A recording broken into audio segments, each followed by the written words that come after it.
Hello everyone, welcome to our YouTube channel Saraswati academy. Students, अभी तक हम लोगों ने क्लास 10th के बारे में किया था। आज हम लोग क्लास 9th का चैप्टर नंबर 8 मोशन के बारे में डिस्कस करेंगे।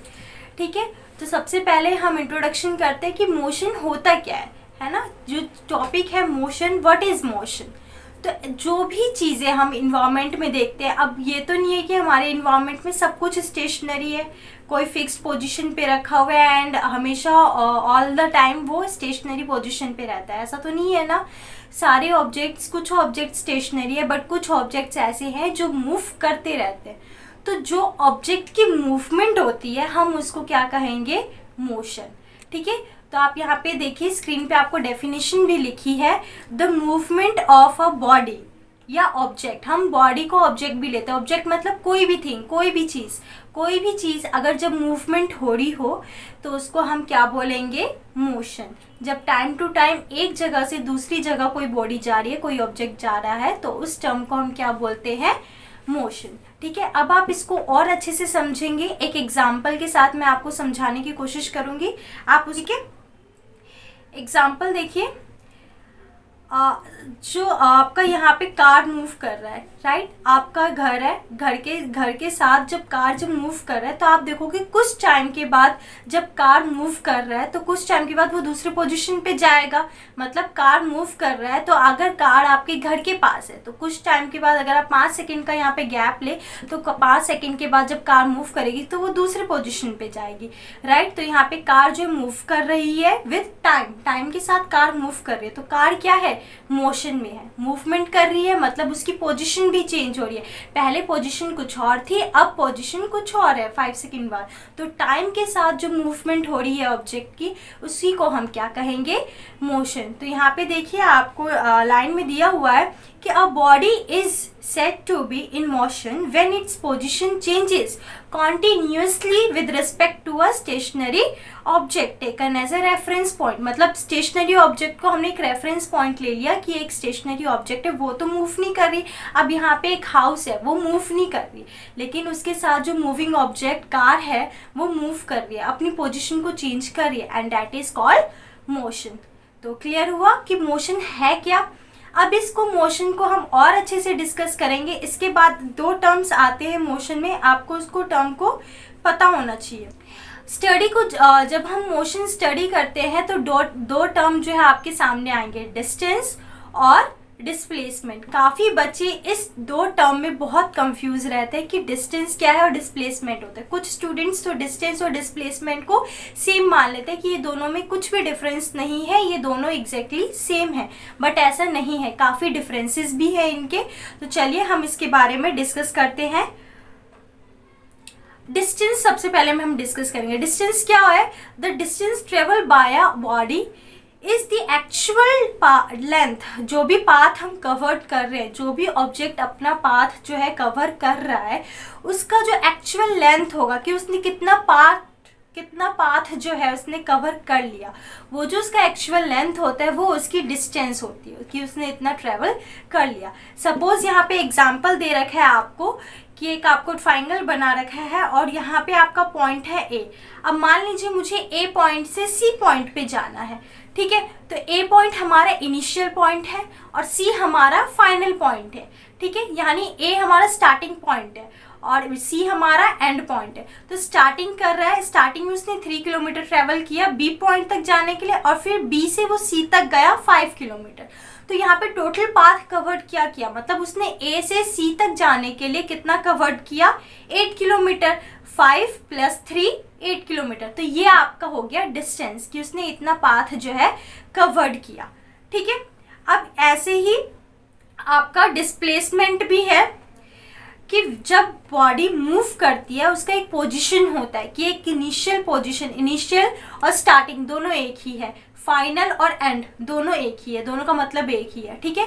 तो इनिशियल पोजीशन से जब वो फाइनल पोजीशन पे जाता है, जो पाथ कवर करता है शॉर्टेस्ट लेंथ होती है, ये कि जैसे आप मान लीजिए मुझे A से C तक जाना है, तो डिस्टेंस में क्या था, A से B तक गया, B से देन C तक गया। लेकिन यहाँ डिस्प्लेसमेंट में क्या है कि डायरेक्ट A से C तक गया, 4 किलोमीटर उसने ट्रेवल किया, मतलब इनिशियल से डायरेक्ट वो फाइनल पे पहुंच गया शॉर्ट लेंथ में।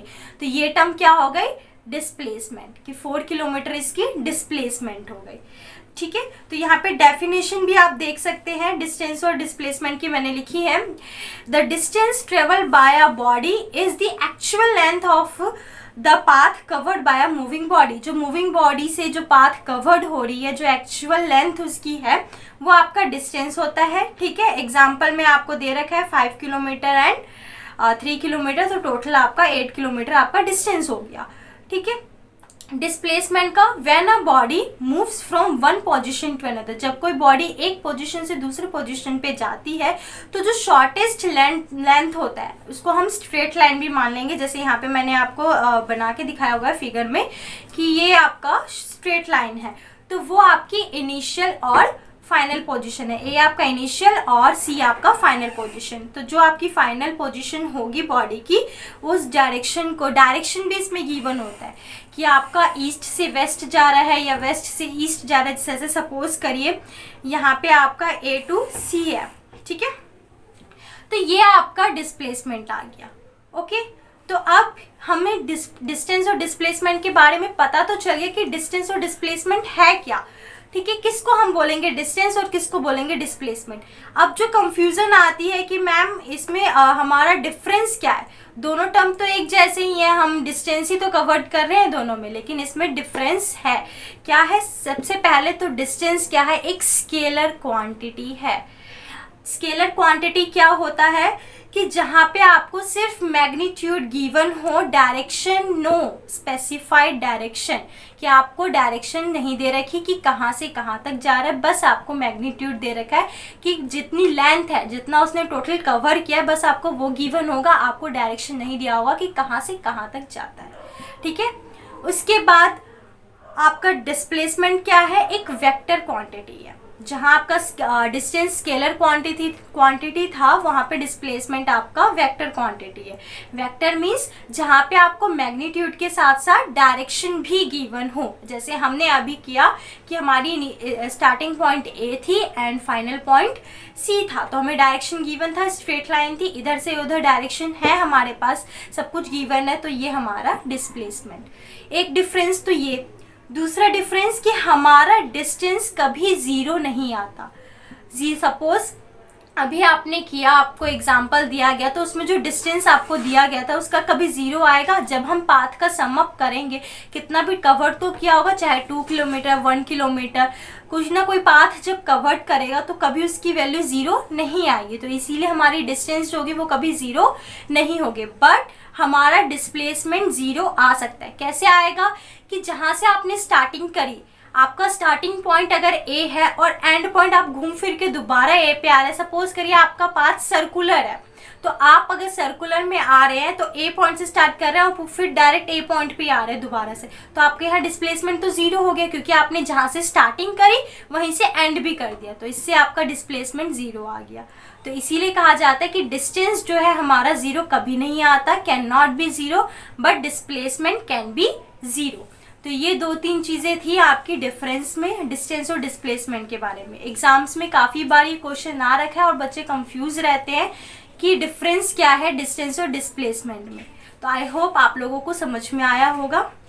इसके आगे के भी कुछ टॉपिक्स हैं, वो हम नेक्स्ट क्लास में करेंगे। ये सिर्फ आपका इंट्रोडक्शन था मोशन को लेकर, तो ये आज के लिए बस इतना ही, बाकी हम नेक्स्ट वीडियो में करेंगे। आई होप आप लोगों को पसंद आया हो।